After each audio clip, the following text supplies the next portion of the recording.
మనం ఓటు ఎవరికి వేయాలి, ఎవరిని మన నాయకులుగా ఎన్నుకోవాలి అనేది ఆలోచన మనము ఆలోచించాలి. ఎందుకంటే భారతదేశంలో 5 సంవత్సరాలకు ఒకసారి వచ్చే ఎలక్షన్ ఇది. రాజకీయ నాయకులు వారు కేవలం ఎలక్షన్ టైంలోనే మన దగ్గరికి వస్తారు, మిగతా రోజుల్లో కనపడరు.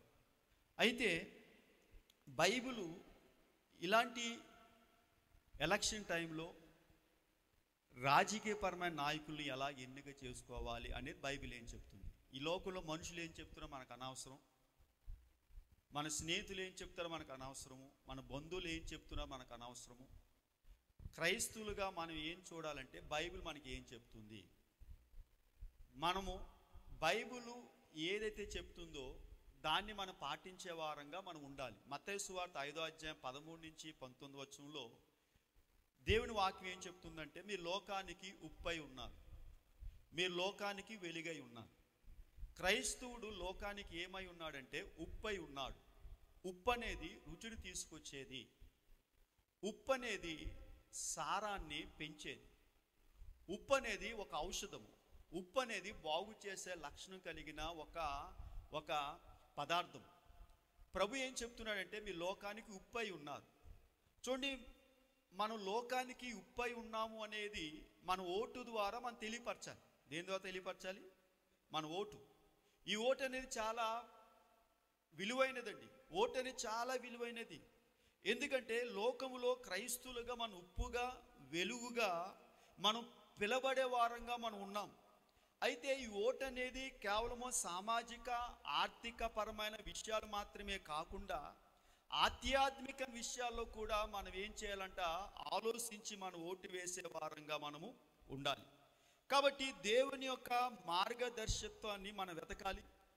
చూడండి, బైబిల్లో రాజకీయ నాయకులను ఎన్నుకునే ప్రక్రియ గురించి చెప్పబడింది, బైబిల్లో చెప్పబడిందండి. In the Bible it was written how to choose a leader. నాయకుని ఎలా ఎన్నిక చేసుకోవాలో బైబిల్ స్పష్టంగా తెలియపరిచింది. బైబిల్ గ్రంథంలో ఇజ్రాయేల్ ప్రజలకు మొదటి రాజుగా సౌల్ని ఏర్పాటు చేయబడ్డాడు. ఇజ్రాయేల్ ప్రజలు సకల లోక మర్యాద చొప్పున వారిని పరిపాలించడానికి ఒక వ్యక్తిని రాజుగా కోరుకున్నారు. అలాంటి పరిస్థితుల్లో ఇజ్రాయేల్ ప్రజలు సమూయేలు దగ్గరికి వచ్చి సమూయేలుని అడిగారు. ఏమడిగారంటే, అయ్యా ప్రవక్త, ఇదిగో మా జీవితాల్లో మాకు పరిపాలించే ఒక నాయకుడు కావాలి, ఆ నాయకుడు మా జీవితాన్ని నడిపించాలి, ఆ నాయకుడు యుద్ధానికి వెళ్ళాలి, యుద్ధంలో వెళ్ళి విజయాలు పొందాలి, మా దేశం తరపున మాకు ఒక వారధి కావాలి, గనుక మాకు ఒక రాజు కావాలని సమూయేలుతో చెప్పినప్పుడు సమూయేలు ఆ మాటను తీసుకువెళ్ళి దేవుని దగ్గర అడుగుతాడు. ప్రభువా, ఇదిగో ఈ ప్రజలు వారి కొరకు రాజును అడుగుతున్నారు, ఏం చేయమంటారు అని దేవుడిని అడిగినప్పుడు దేవుడు సమూయేలుకి ఏం చెప్తాడంటే, ఈ ప్రజలు రాజుగా నన్ను వద్దంటున్నారు, మొదటిగా నన్ను రాజుగా వద్దంటున్నారు, కనుకనే వారు మానవుని రాజుగా అడుగుతున్నారు. అయితే నువ్వు ప్రజలతో చెప్పవలసింది, నేను వారికి రాజునిస్తాను, కానీ ఆ రాజు వీరిని వెట్టి చాకరీ చేసేవారుగా మార్చేస్తాడు, బానిసలుగా మార్చేస్తాడు, ఆ రాజు వీరిని క్రూరంగా హింసిస్తాడు. ఏ రాజు వస్తే వీరి జీవితం ఆనందముతో ఉంటుందని వీరు ఆలోచిస్తున్నారు, కానీ ఆ రాజు అలా ప్రవర్తించడు, ఆ రాజు వీరిని బానిసలుగా మార్చేస్తారని దేవుడు సమూయేలుతో చెప్పినప్పుడు సమూయేలు వెళ్ళి ఆ మాట తిరిగి ప్రజలతో చెప్తాడు. ప్రజలతో చెప్పిన ప్రజలు అంటారు, లేదు లేదు మాకు రాజు కావాలని. వారు ఏం చేస్తారంట, సమూయేలు పైన గంభీరంగా వారందరూ ముక్క కంఠంతో సమూయేలుతో వాదిస్తారు. అప్పుడు సమూయేలు ఏం చేస్తాడంటే దేవుని దగ్గరికి వస్తాడు. ప్రభువా, వారికి రాజు కావాలంటున్నాడు, వారు ప్రజలు నాయకుని కోరుకుంటున్నారంటే, అయితే ఓకే, వాడి కోసం ఇదిగో పలానా ప్రాంతంలో ఒక వ్యక్తి ఉంటాడు, బెంజమిన్ గోత్రంలో పుట్టిన ఒక సౌలు ఉంటాడు, ఆ వ్యక్తిని వారు కోరుకున్నారు. కాబట్టి ఎందుకంటే సౌలు చూడటానికి ఎత్తుగాను బలంగాను అందంగా కనిపించాడు. ప్రజలందరూ ఏమనుకున్నారంటే, ఈ సౌలు అందరికంటే బలంగా ఉన్నాడు, అందరికంటే ఎత్తుగా ఉన్నాడు, కనుక ఈ వ్యక్తి మాకు రాజుగా ఉంటే బాగుంటుందని వారు ఏం చేశారంటే సౌలు ఎన్నుకున్నారండి. అది దేవుడు ఎన్నిక కాదు. That was not the appointment of God. దేవుడు సౌలుని ఎన్నిక చేసుకోలేదు. ఎవరు ఎన్నిక చేసుకున్నారంటే ప్రజలు ఎన్నిక చేసుకున్నారు. సౌలుని ఎన్నిక చేసుకుంది ఎవరు? ప్రజలు, దేవుడు కాదు. కాలం గడిచిపోతుంది. ఏమైందంటే ఈ సౌలు నిజంగా దేవుడు చెప్పినట్లుగానే ఈ సౌలు చాలా హింసాత్మకుడుగాను, క్రూరుడుగాను, హంతకుడుగాను, ప్రజలను చంపే వ్యక్తిగాను, కురాతుకోరంగా మారిపోయే వ్యక్తిగా ఈ సౌలు ప్రవర్తిస్తున్నాడండి. అలాంటి పరిస్థితుల్లో దేవుడు అన్నాడు సమూయేలుతో, సమూయేలు నీకు చెప్పాను కదా, ఈ ప్రజలు ఇప్పుడు మరలా మొరపెడుతున్నారు మరొక రాజు కావాలని. అయితే ఇదిగో నేను మరొక రాజు నీకు చూపిస్తున్నాను. మొదటిగా ప్రజలు వారు కోరుకున్న రాజుని వారు కోరుకున్నారు. ఇప్పుడు నేను కోరుకున్న రాజు నీకు చూపిస్తాను. నువ్వు యెషయా ఇంటికి వెళ్ళు. యెషయా ఇంట్లో ఒక వ్యక్తి ఉంటాడు, ఆ వ్యక్తే నేను కోరుకున్న రాజు. ఇప్పుడు సమూయేలు ఏం చేస్తాడంటే ఒక నూనె బుట్టు పట్టుకొని అభిషేకించడానికి యెషయా ఇంటికి వెళ్తాడు.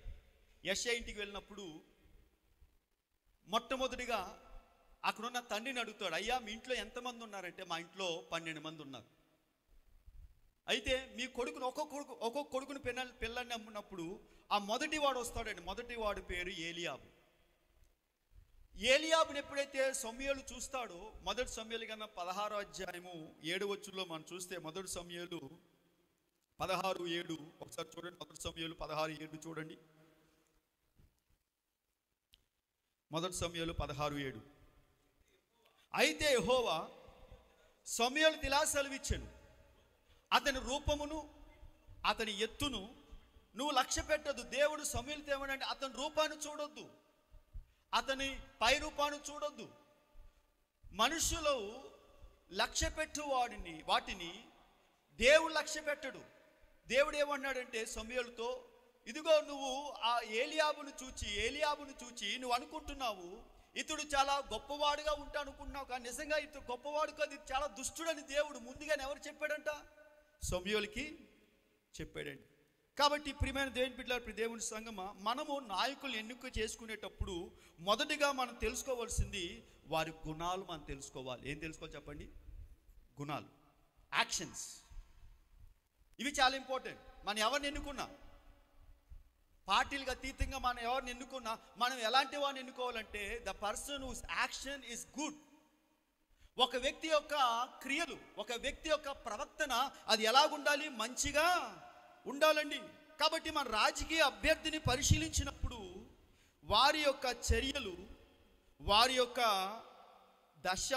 దిశను మనం ఏం చేయాలి? మొదటిగా గుర్తించాలి. ఎందుకంటే రాజకీయ నాయకులు వారు మాటలకు చేతలకు సంబంధము ఉండదండి. మాటలకు చేతలకు సంబంధము ఉండదు. వారు వాగ్దానాలు ఉయ్యాల్లాగా ఉంటాయంట. వారు వాగ్దానాలు ఎలా ఉంటాయి చెప్పండి? ఉయ్యాల్లాగా ఉంటాయి. ఇలా వచ్చిన ఒక మాట అంటారు, వెనక ఇంకో మాట అంటారు. ఉయ్యాలు ఉంటుంది కదా, ఉయ్యాలు ఊగుతూ ఉంటుంది కదా. అలాగే రాజకీయ నాయకుల యొక్క మాటలు, వాగ్దానాలు ఊగిసలాడే ఉయ్యాల్లాంటివండి. We should be very careful. మనము బహు జాగ్రత్తగా ఈ ఓటును మనం ఏం చేయాలి చెప్పండి? ఉపయోగించుకోవాలి. దీన్ని అమ్ముకోకూడదు. ఓటుని ఏం చేయకూడదు చెప్పండి? ఎవరు ఎక్కువ ఇస్తే వాళ్ళకి ఓటేస్తామంటున్నారు చాలామంది. ఏంటంట? ఎవరు ఎక్కువ ఇస్తే వాళ్ళు ఓటు. చూడండి, ఓటును మనం అమ్మకూడదు, ఓటును కొనుక్కోకూడదు.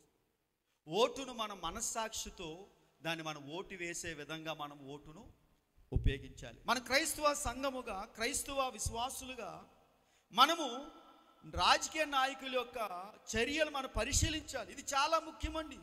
ఎందుకంటే మనం వేసే ఓటు కేవలము సమాజానికి, వ్యక్తులకు మాత్రమే కాదు, అది మన విశ్వాసానికి సంబంధించింది కూడా. కాబట్టి ఇక్కడ మనం తెలుసుకోవాల్సింది, మనం ఎలాంటి నాయకులు ఎన్నుకోవాలంటే ఎలాంటి జాతి, సామాజిక, ఆర్థిక, మత స్థితి సంబంధం లేకుండా అందరి శ్రేయస్సు కోసము హక్కులకు ప్రాధాన్యత ఇచ్చేవారిని మనం ఎన్నిక చేసుకునే వారంగా మనము ఉండాలి. అందరినీ ఒకే విధంగా చూచేవారిని మనం ప్రేమించేవారిని మనము ఎన్నిక చేసుకోవాలండి.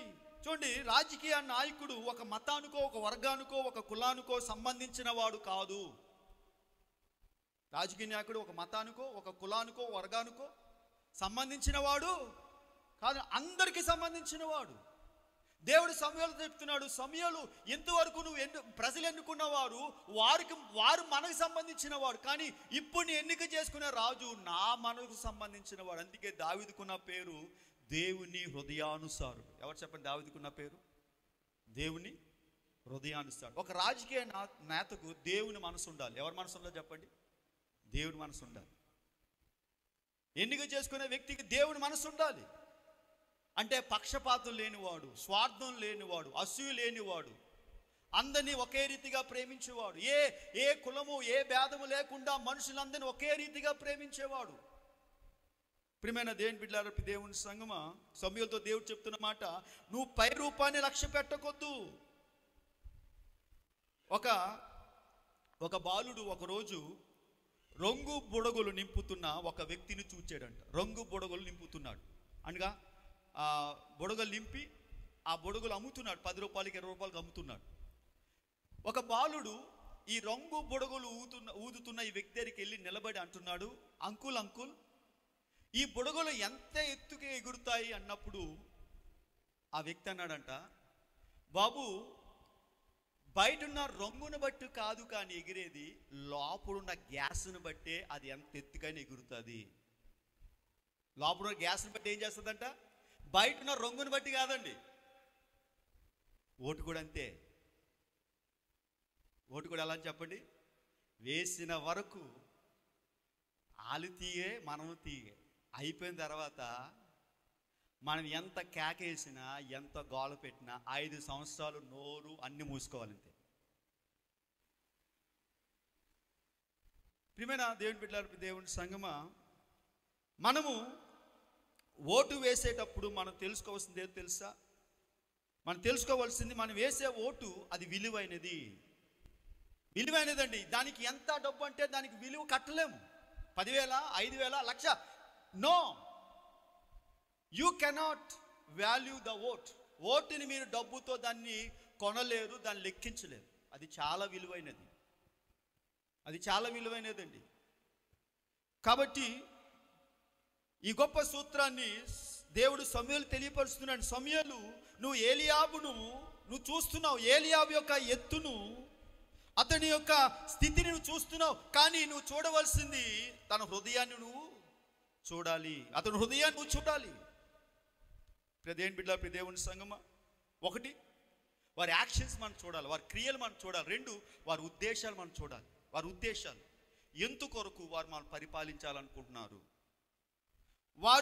వారి యొక్క ఉద్దేశాలు, వారి యొక్క పరిపాలన, అంటే వారు మనం పరిపాలించాలనుకున్నారు. ఆ పరిపాలన వెనకాల వారి ఉద్దేశాలు ఏమున్నాయి, వారి సొంత ప్రయోజనాలు ఏమున్నాయా, లేకపోతే నిజంగానే మా కొరకు వీరు మాకు సేవ చేయడానికి వస్తున్నారా అనేది ఆలోచించాలి.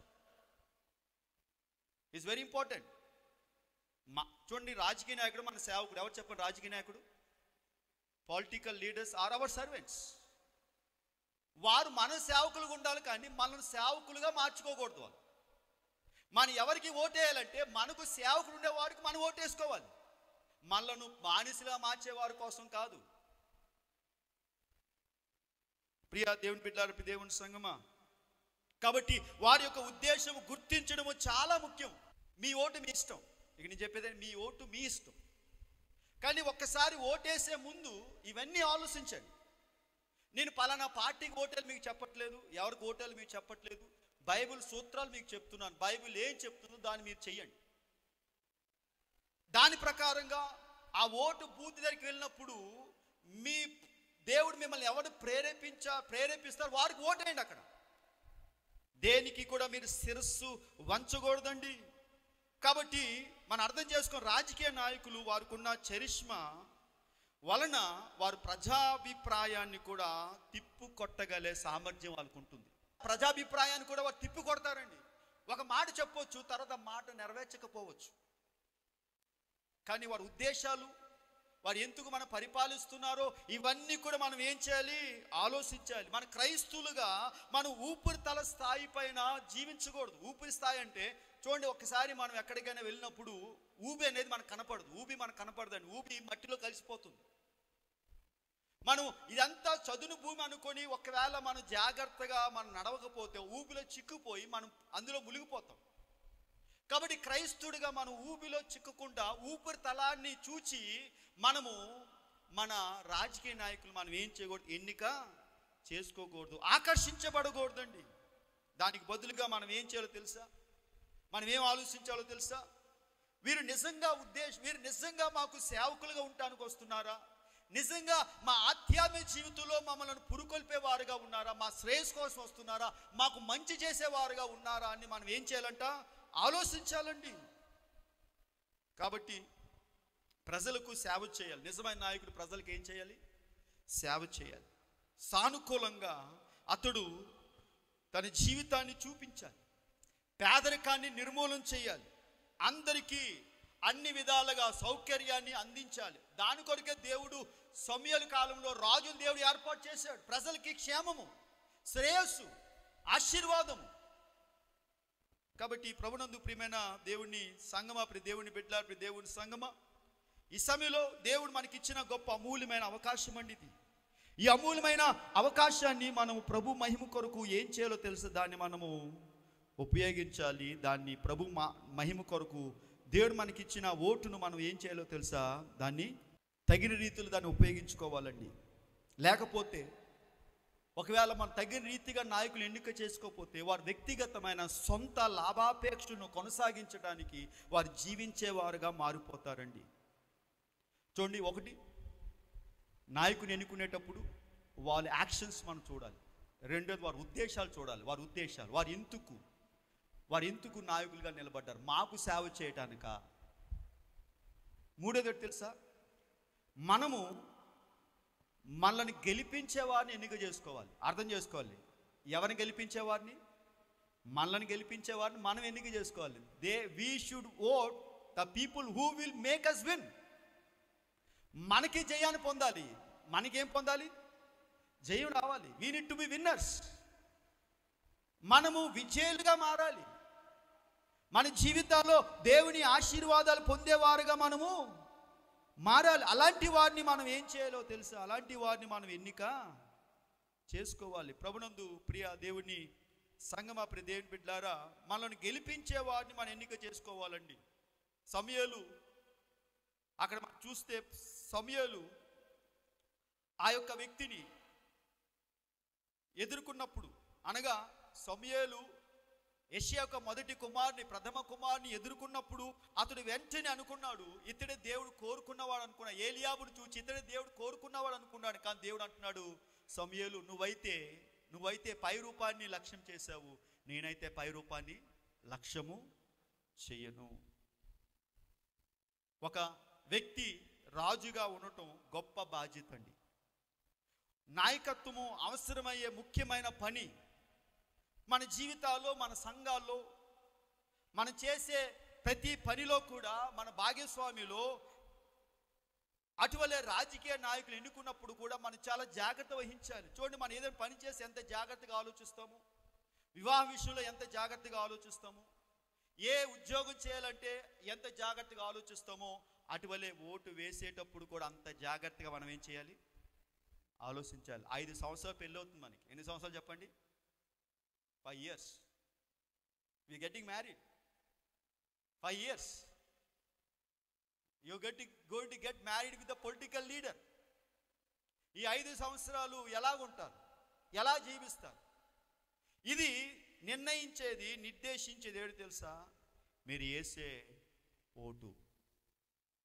కాబట్టి రాజకీయ నాయకుల యొక్క చర్యలు చూడాలి, వారి ఉద్దేశాలు చూడాలి. అంటే వారి ఉద్దేశాలు స్వార్థం కోసం మనం పరిపాలిస్తున్నారా, వారి సొంత లాభాపేక్ష కోసం మనం పరిపాలించడానికి పోటీలో ఉన్నారా, లేకపోతే మాకు సేవ చేయడానికి వారు ఉన్నారా, మాకు విజేతగా నిలబెట్టడానికి వారు ఉన్నారా అని మనం ఏం చేయాలి? జాగ్రత్తగా పరిశీలించాలి.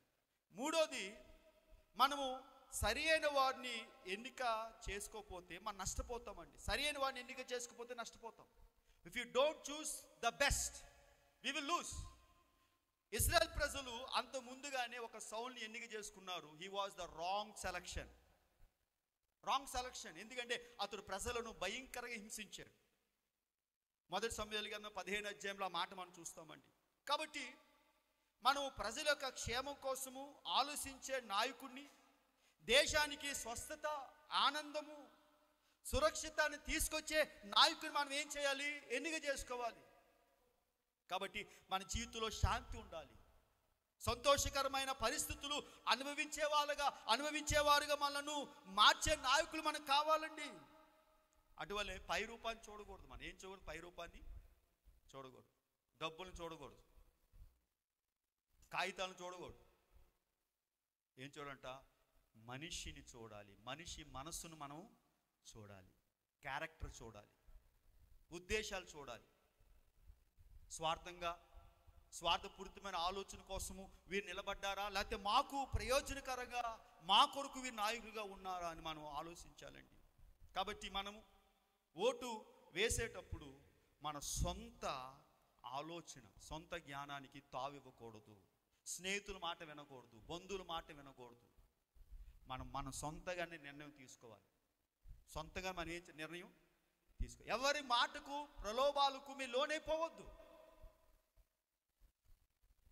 క్రైస్తులుగా నేను మీకు చెప్పే మాట, మీరు ఓటు వేసేటప్పుడు ప్రార్థన చేయండి. ఏం చేయాలి?